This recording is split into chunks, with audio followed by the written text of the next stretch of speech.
Graça e paz a todos, boa noite. Vamos adentrar agora na Santa Ceia do Senhor, ou na ceia, amém? Primeira carta de Paulo aos Coríntios, capítulo de número 11. Então vamos ler os versículos de praxe, que é a partir do versículo 23, amém? Porque eu recebi do Senhor o que também vos ensinei, que o Senhor Jesus, na noite em que foi traído, tomou o pão. E tendo dado graças, o partiu e disse: tomai, comei, isto é meu corpo que é partido por vós, fazei isto em memória de mim. Semelhantemente, depois de cear, tomou o cálice, dizendo: este é o novo testamento no meu sangue, fazei isto todas as vezes que beberdes em memória de mim. Porque todas as vezes que comerdes este pão e beberdes este cálice, anunciais a morte do Senhor até que venha. Portanto, qualquer que comer este pão ou beber o cálice do Senhor indignamente será culpado do corpo e do sangue do Senhor. Examine-se, pois, o homem a si mesmo, e assim coma deste pão e beba deste cálice. Porque o que come e bebe indignamente, come e bebe para a sua própria condenação, não discernindo o corpo do Senhor. Por causa disso, há entre vós muitos fracos, doentes e muitos que dormem. Porque se nós nos julgássemos a nós mesmos, não seríamos julgados. Mas quando somos julgados, somos repreendidos pelo Senhor, para não sermos condenados com o mundo. Irmãos, esse texto é um texto autoexplicativo acerca da ceia, mas para nós entendermos, nós vamos ver que para Paulo chegar até este versículo, ele teve algumas ponderações a fazer acerca da igreja, acerca da reunião da igreja, acerca de como a igreja estava se portando diante de um ato muito solene. A ceia estipulada por Cristo, nada mais era que uma comunhão. Era onde sentavam, era onde eles adoravam, era onde eles brincavam, era onde eles sorriam. Porém, os irmãos estavam fazendo de forma diferente. Os irmãos estavam tomando a ceia de qualquer maneira, mas como? Deixando os mais pobres de fora, fazendo com que na casa do Senhor houvesse uma injustiça social. Paulo então ele vai falar que esses irmãos estavam se juntando para pior. Porém, no versículo 23 ele fala: porque o que eu aprendi do Senhor, o que eu aprendi do Senhor, nesta noite, o que você tem aprendido do Senhor, para que você estivesse nesta noite em comunhão com o seu irmão, porque nós viemos para este lugar, todo primeiro domingo, e falar: vou ter comunhão com Deus, mas não tem comunhão com os irmãos, está se juntando para pior. Quando você não tem comunhão com o teu próximo, você está se juntando para pior. Aí chegamos aqui e começamos a falar teologia para as pessoas. Ah não, hoje é o dia de eu ter comunhão com Deus. Irmãos, para de ser hipócrita, você está se juntando para pior. Hoje é a noite de você ter comunhão com o teu irmão, que com certeza, aí sim o salmo: quão bom e quão suave é que os irmãos vivam em união. É uma mesa. Porque o que era a ceia? Tem alguns irmãos aí que são mais antigos, e quem é mais antigo vai lembrar. Esse dia meu pai estava saindo aqui da igreja e falou assim: meu filho, eu vou dormir. Era 6 horas da tarde. Mas por quê? Meu pai tem uma certa idade e mora na roça. Como que era a ceia no passado, que ainda acontece no interior da cidade? Quem vai jantar 6 horas da tarde. Mas quem é fominha igual a mim e você? Quando chega 9, a barriga começa a fazer o quê? Me dá, me dá. Não é? O que é a ceia? A ceia é aquele lanchinho que nós fazemos depois da janta. Isso é ceia. Jesus, ele vai chamar os seus discípulos e fala: vamos cear. Só que nessa mesa eu quero ensinar algumas coisas a vocês, porque eu não vou mais estar aqui, e vocês precisam lembrar do que eu vou fazer. É por isso que Paulo vai falar, pastor Jorge, que aqui é um memorial. O que nós fazemos? Todas as igrejas fazem. Elas trazem à memória o sacrifício de Jesus. Deus é tão sábio que se Ele não fizesse isso, nós teríamos esquecido que um dia Ele morreu na cruz por nós. Hoje nós nos reunimos aqui, e nos reunimos, como o pastor Jorge falou, porque eu não vou à mesa sozinho. Nós vamos à mesa. Se nós vamos à mesa, precisa ter comunhão. É porque a igreja primitiva chegou um determinado momento que eles só estavam se reunindo para o pior, porque eles só pensavam em comer e pensavam só em si. Na mesa é falar assim: ó, você tem prioridade, senta no meu lugar. Amém. Mas quando você faz isso, Jesus fala assim: eu também tenho um lugar para você, senta no meu lugar. Aleluia. Aí fala assim: Jesus, mas tu vai se levantar? É porque eu tenho que me levantar mesmo, porque eu vou te servir.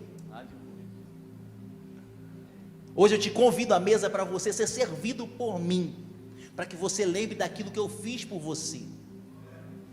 Isso aqui é um memorial, é o pão que representa um corpo, e é um suco de uva que representa o sangue. Tudo isso aqui é uma representação. Não vai se transformar em corpo. Na sua memória, você vai lembrar do corpo. Não vai se transformar em sangue. Não somos vampiros. Você vai trazer à memória o sangue que perdoa os nossos pecados. A grande questão que o pastor já levantou é: qual é a motivação pelo qual nós estamos nos achegando à mesa, pastor Jorge? Por isso que ele vai falar justamente isso: que examine-se, pois, o homem a si mesmo. Quantos de nós queremos ser juízes na vida dos outros? Quantos de nós às vezes olhamos: quem está ali em cima, mas ele não pode. Examine a tua vida, vê se você tinha condição de estar até neste lugar, vê se você teria condição por si só de estar até mesmo reunido, louvando o nome dele que é santo. Mas é a graça te juntou, a graça te perdoou, a graça ela te salvou, a graça ela te limpou. Para quê? Para que você viva em união com o seu irmão e você entenda: eu sou igual a ele ou pior. Isaías uma certa vez, ele olha para aqueles anjos e ele olha e fala: ai de mim que vou perecer. Por quê? Porque eu também sou igual a eles. Eu achava que eu era melhor, mas eu também sou igual a eles. Sabe o que faz você pensar assim? É quando você está mais próximo de Deus, irmão. Quando você começa a julgar alguém, é que você está distante de Deus. É porque você não entendeu o propósito de Deus. Já foi dito aqui: o teu caminho foi feito para curar os outros e não para destruir. E ele vai falar: examine-se, pois, o homem a si mesmo. Examine-se. Ele não fala para você ir embora. Ele não fala que os teus pecados são maiores do que a graça. Ele só fala: examine. Você teria condição, pastor, de estar aqui? Muito menos eu. Poderia estar em outro lugar, mas a graça dele me deu condição, te deu condição de estar aqui e assentar naquela mesa junto com ele, porque cada um dos irmãos é reflexo de Deus, cada um de vocês expressa Jesus na vida de alguém. Então ele te deu condição de estar aqui nesta mesa esta noite, pastor. Engraçado, pastor Jorge, que o texto é o texto. O texto vai dizer assim, ó, examine, o texto, na verdade, vou dizer assim, o texto não diz, ó, O texto não diz, examine aquele que pecou. Porque nós temos a tendência de falar assim, ó, você que pecou tem que se examinar. Mas o texto não está dizendo isso. O texto está dizendo, examine-se, pois, o homem. Aí eu tenho que lembrar que o texto sagrado, quando ele quer falar de todos, ele usa também a figura masculina. Então ele está dizendo assim, todos se examinem. Mas porque aquele que acha que é digno já pecou. Eu participei da primeira ceia e eu peguei os elementos e falei, Senhor, permita-me, eu não sou digno de sentar na tua mesa, me perdoa os meus pecados e permita-me assentar contigo. Esse é o momento que todos nós precisamos nos examinar.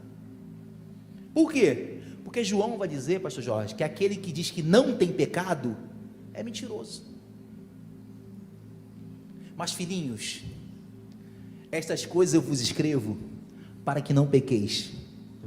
Porque se algum de vós pecar, vocês têm um advogado para com o Pai, Jesus Cristo, o justo.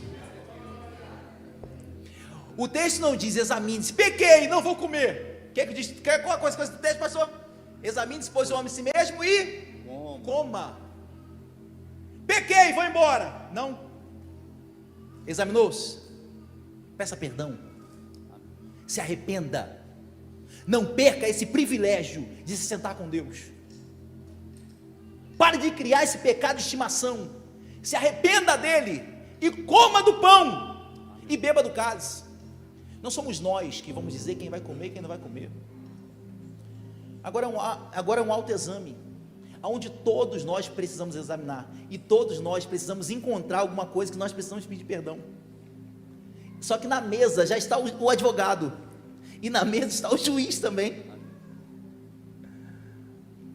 Até porque na mesa já tem a representação daquilo que foi pago pelo teu erro. O corpo dele recebeu todos os nossos castigos. Isaías vai dizer que o castigo que nos traz a paz estava sobre ele. Nós que deveríamos receber todas aquelas punições, e é por isso que o pão representa o corpo, porque o corpo dele foi partido, moído por nós, foi feito em pedaços por cada um de nós. E o que fez em pedaços eles? O meu castigo. Amém. O seu castigo. Aleluia. Só que esse castigo já nos trouxe a paz. Você pode ir à mesa tranquilo, porque o sangue dele um dia foi derramado para perdoar os nossos pecados. Pastor Jorge, antigamente, no Antigo Testamento, quando uma pessoa pecava, o que ela precisava trazer até o sacerdote? Um animal. E era feito o que com ele? Era imolado. Espargido sangue. Toda vez que uma pessoa pecava, ela pegava a sua oferta, uma rolinha, um cordeiro, um cabrito, levava até o sacerdote. Uma vez ao ano, o sacerdote pegava aquele animal, degolava ele, pegava o sangue daquele animal e espargia, salpicava sobre a cabeça do povo, falando assim: os seus pecados foram perdoados. O inimigo pensou que ia vencer nisso, só que Jesus falou assim: é por salpicada de sangue? Então fica tranquilo, eu vou pagar todo o preço que eles precisam. É sangue que vocês precisam? Então pode levar todo o meu, por amor a cada um deles. Alguns que eu nem conhecia ainda, mas eu já vou derramar o meu sangue. É sangue que precisa perdoar pecado, então toma o meu. Amém. É para isso que nós vamos vir à mesa hoje. É trazer à mente todo o sacrifício que um dia Ele fez por nós. E o texto aqui, para nós finalizarmos, ele vai dizer que quando nos juntarmos para comer, esperarmos uns pelos outros. Os irmãos que hoje voltaram para Jesus, a gente estava só esperando vocês. Vocês chegaram, agora a gente vai sentar à mesa. É isso que o texto está dizendo. É esperar uns pelos outros. Os alimentos da ceia estão aqui, nossos irmãos vão se posicionar, vamos estar orando, pastora Cida. Só lembrar, pastor Jorge, que aqui nos elementos, nós temos a uva, Pastor, isso não está na Bíblia. Sim, até porque nós não queremos acrescentar nada na palavra. Ai daqueles que acrescentarem qualquer coisa à palavra. Nós colocamos a uva aqui como um ato profético para aqueles que não estão em condições de pegar os elementos. Como assim, pastor, não está em condições? Normalmente quem participa da ceia são aqueles que são batizados nas águas. Tem pessoas aqui que ainda não casaram no civil, só moram juntos, estão vivendo algumas coisas irregulares, que precisam ser regularizadas.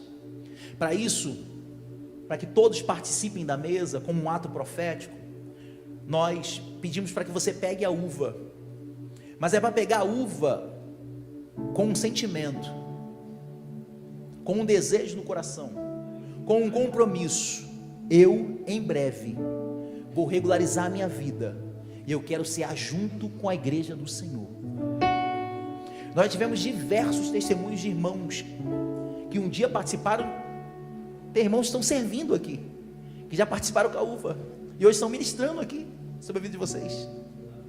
Nós temos diversos irmãos que poderíamos contar. Eu não quero que você se sinta constrangido ao pegar a uva. Lembre-se, não tem juiz aqui, até porque eu não sou digno. Eu também estou sendo permitido a entrar. Então quando você for pegar a uva, não fique com vergonha que vão falar de você, não. Pegue a uva como um ato profético, e ao pegar a uva, você vai comê-la junto com o suco de uva. Quando nós dermos o comando para o suco de uva, você vai comer a sua uva, tá bom? Vamos ficar de pé, por favor. Vamos orar ao nosso Deus. Gostaria que você fechasse seus olhos, e nós vamos orar agora em memória de Jesus. Não é em memória de um morto, é em memória daquele que morreu e hoje vive. Daquele que vive. E eu quero levantar esse pão ao céu, porque Jesus levantou o pão ao céu, partiu, e tendo dado graças, diz aos seus discípulos: tomai e comei todos vós, este é o meu corpo que foi moído por vós. Que você tenha essa consciência nessa noite aqui nesse lugar, que esse pão que foi partido agora, representando o corpo de Cristo, foi o corpo que foi moído por vós essa noite. Então oremos ao Senhor. Deus, muito obrigada, Senhor, por essa oportunidade, Senhor, de ter entendido, compreendido, Senhor, que este, Senhor, pão representa o corpo de Cristo, Senhor, esta noite aqui nesse lugar. Então nós vamos oferecer a Ti, Senhor, e todos venham à mesa comer deles todos. Conforme você pegar os elementos, eu vou pedir para que você se sente, tá? Pegou os elementos, senta, tá ok? Vamos fazer esse acordo? Pegou a uva ou pegou o kit de cálice, se assenta para que nos ajude na distribuição.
E quando eu pensei que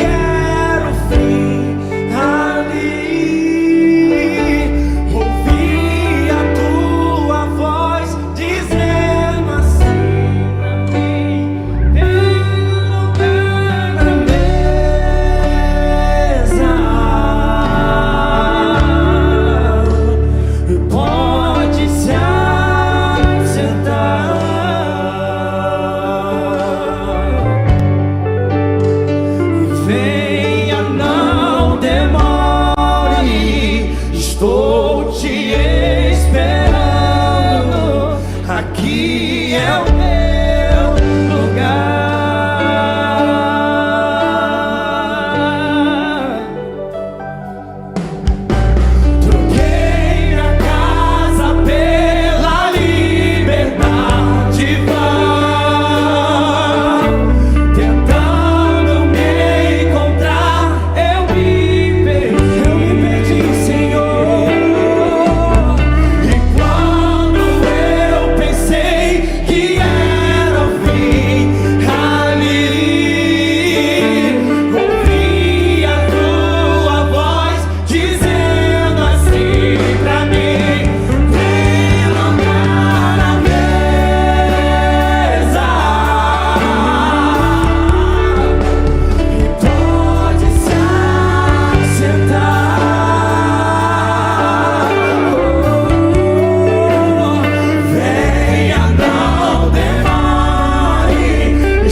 Tem alguém que está faltando?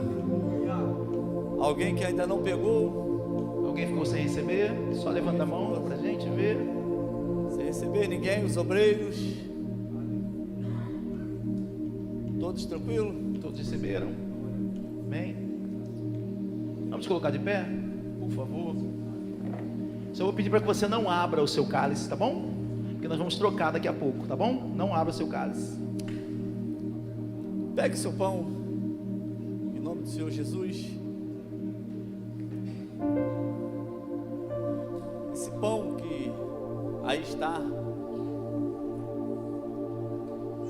por simbolismo, até ele chegar às suas mãos aí, né, ser manuseado pelo nosso obreiro e cortar, né, dessa tirinha igual. O cara é tão perfeccionista que a tirinha é igual, é assim, certinho, cara. Não tem 1 centímetro maior para ninguém, tudo igual. Ele passou por um processo, desde do seu plantio, do grão, até esse grão ser moído, ser transformado em farinha, e depois sendo processado e fazendo com a massa. Assim também foi o corpo do mestre. Isaías vai dizer: verdadeiramente ele levou sobre si as nossas dores. O castigo que nos traz a paz estava sobre ele, e pelas tuas pisaduras nós fomos sarados. Imagine só aquele homem apanhando. Imagine por um momento, irmão, porque a gente fala de Jesus Cristo, parece uma coisa até banal. A gente fala, ele morreu por mim, a gente até ri, mas a gente não sabe o que foi o sofrimento dessa pena capital. Imagine aquele homem gritando: ah! Ai, tá doendo! Meu Deus! Mas da mesma forma ele fala: Pai, perdoa, porque eles não sabem o que fazem.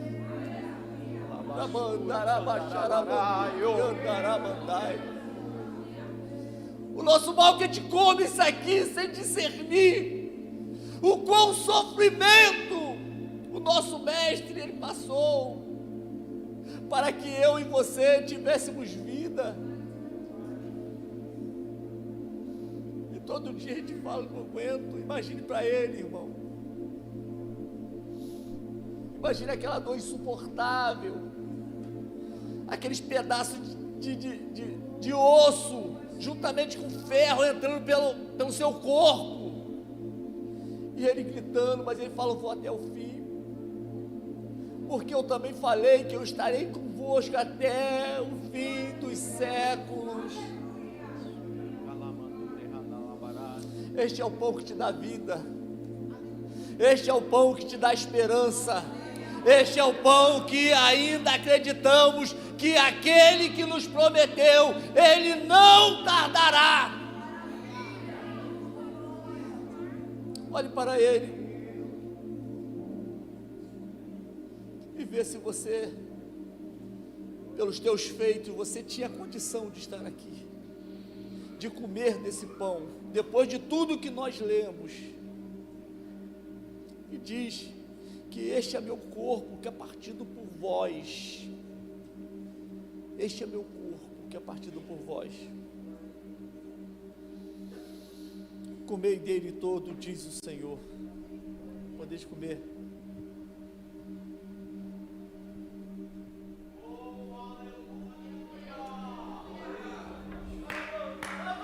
Foi na cruz,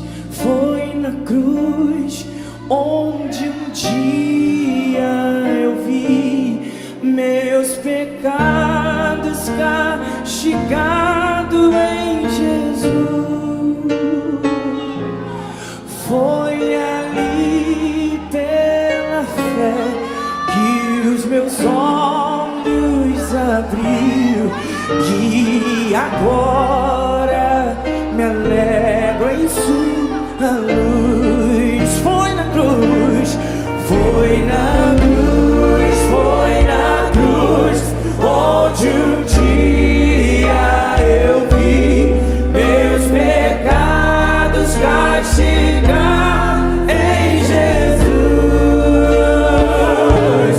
Foi ali pela fé que os meus olhos abriu, e agora me alegro em sua luz.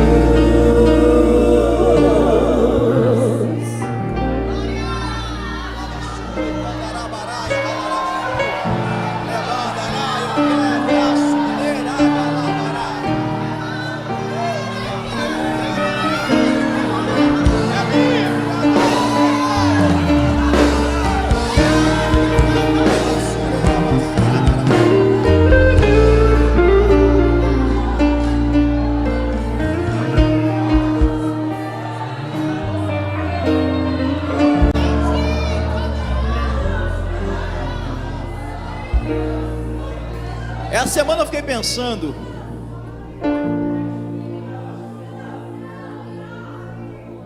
se os meus pecados foram sobre ele, e o meu castigo que eu mereci estava sobre ele, toda vez que eu peco,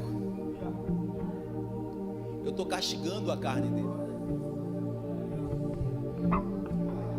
Toda vez que eu peco, é como se eu não lembrasse ou não levasse em conta o que ele fez por mim.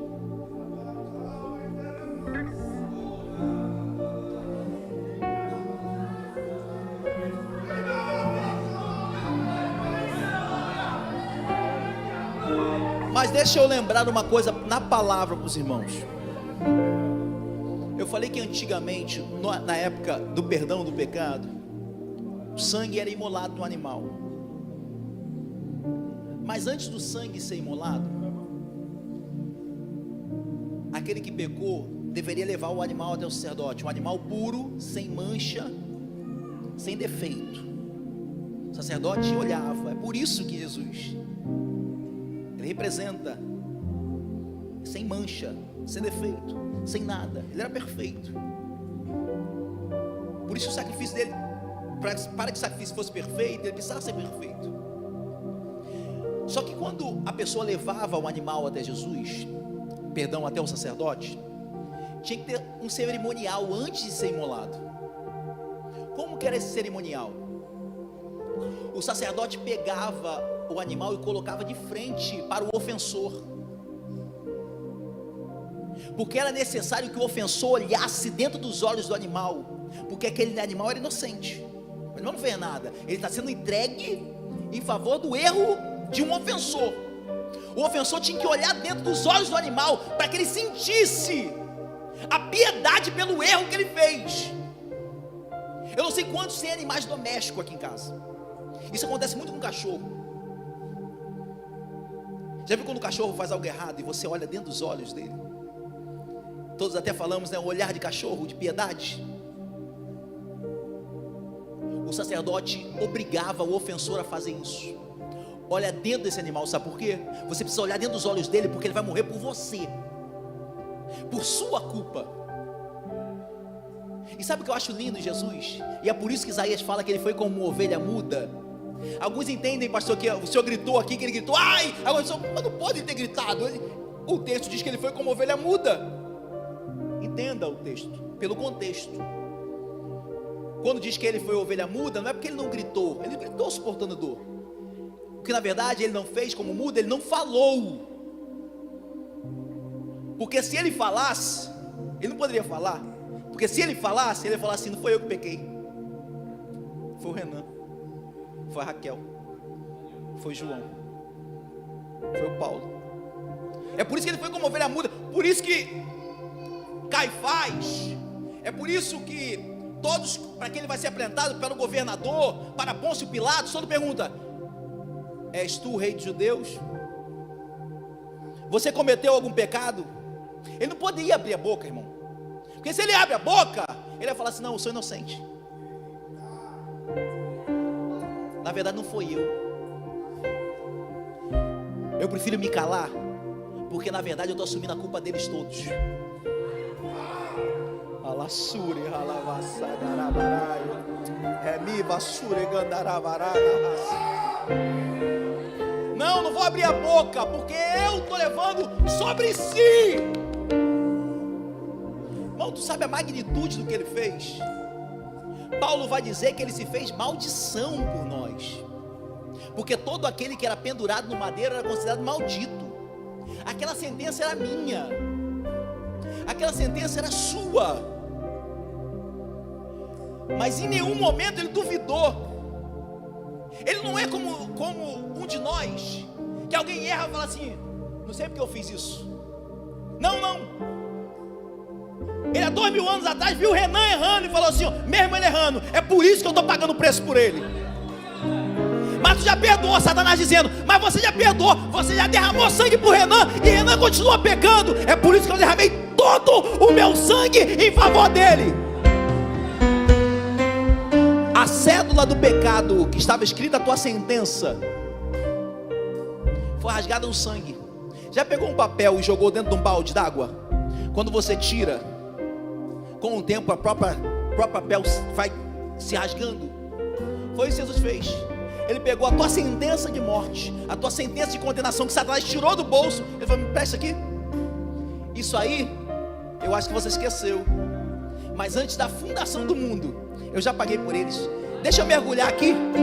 Ele mergulha no sangue, quando levanta, começa a desfazer. É o que Paulo diz, que o nosso sangue dele redimiu, limpou todos os nossos pecados. Toda a sentença que estava sobre a tua vida foi paga por ele. Pega esse teu cálice, por favor. Antes de nós cearmos, eu quero te convidar a você trocar com o máximo de irmãos que possível e fala assim, eu tenho comunhão contigo. Troca com o máximo de irmãos possível. Quem tem a uva, infelizmente não dá para trocar pela falta de higiene, tá bom? Mas você pode liberar a palavra de bênção sobre essas pessoas com a uva. Você pode falar assim, ó, é muito bom nós cearmos juntos. Isso, sai do seu lugar, irmão, faz uma mistura santa aí, isso.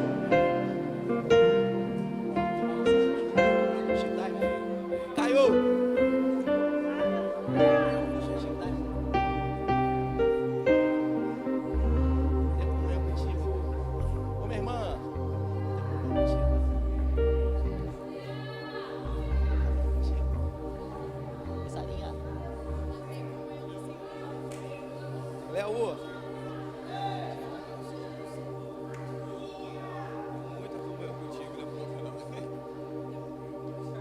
isso, pode, não tem problema, não está gastando tempo não, irmão. Você está investindo em tempo, porque comunhão é investimento.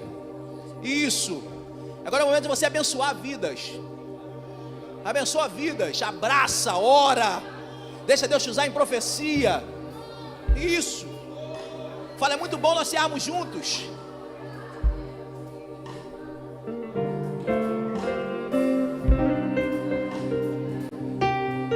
Cadê Silas Caju? Eu vi Silas Caju aí. Silas Caju, há pouco tempo atrás eu falei que Silas, a igreja quer te pedir, a igreja crescer quer te pedir perdão.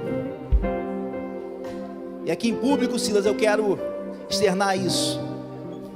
Eu, em nome da igreja, quero te pedir perdão por tudo que você é e representa para nós.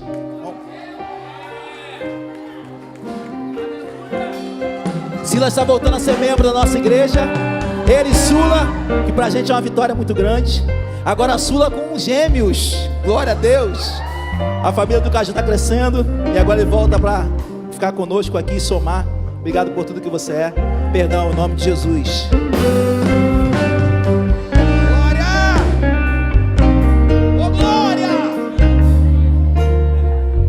Pega seu cálice, por favor. Esse é o sangue de Jesus que foi derramado por vós. Observe que Paulo começa o texto dizendo assim, ó: na noite que Jesus foi traído, mesmo em ambiente de traição, Jesus não parou aquilo que ele tinha para fazer. Ele derramou sangue por cada um de nós. Ele fala assim: fazer isso em memória de mim. Que memória é essa? Sempre que possível. E mesmo quando você errar, não permita que Satanás te acuse. Não permita que a acusação entre na sua mente. Sempre tenha memória que um dia Jesus já pagou o preço necessário pelos nossos pecados. Eu quero desafiar você a comer a uva e a tomar o cálice, agradecendo pelo sangue que perdoou os teus pecados. Não há privilégio maior de saber que você não vai passar pela morte, porque esse sangue está te trazendo vida, e vida com abundância. Coma da uva e beba do sangue.